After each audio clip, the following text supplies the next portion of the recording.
పెళ్లి కాకుండా కలిసి ఉండడం అనేది సమాజానికి సరైనదా కాదా? ఇది వ్యక్తిగత స్వేచ్ఛ లేక సాంప్రదాయాలకు వ్యతిరేకమా?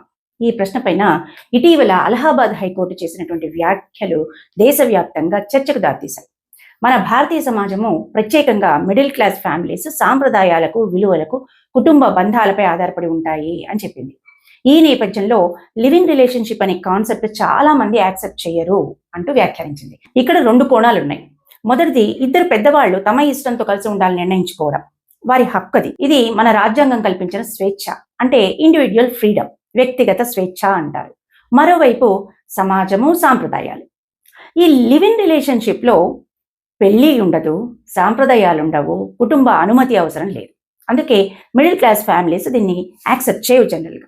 కాబట్టి చట్టపరంగా లివింగ్ రిలేషన్షిప్ ఇల్లీగల్ కాకపోయినా సామాజికంగా అంగీకారం కాదు. ఇది క్లియర్.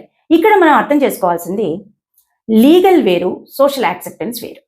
సో అర్బన్ ఏరియాస్లో యువతలో ఈ లివింగ్ రిలేషన్షిప్కి యాక్సెప్టెన్స్ పెరుగుతోంది.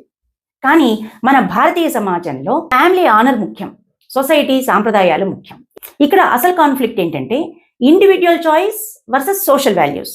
అంటే ఒకవైపు నా జీవితము నా నిర్ణయము అనేది ఒకటైతే, రెండో వైపు మన కుటుంబము మన సాంప్రదాయాలు అనేది 2 కనబడుతున్నాయి. అయితే ఈ కాన్సెప్ట్కి అట్రాక్ట్ అవుతున్న యువత గుర్తుపెట్టుకోవాల్సింది ఏంటంటే, ఇది ఇల్లీగల్ అని కోర్టు చెప్పకపోయినా లీగల్ ప్రొటెక్షన్ మాత్రం చాలా తక్కువ.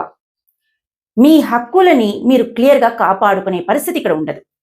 స్వేచ్ఛ ఉండడం ఒకటి, దాన్ని ఎలా ఉపయోగించుకోవాలో తెలుసుకోవడం మరొకటి. ఎప్పుడూ స్వధర్మాన్ని వదలకూడదు.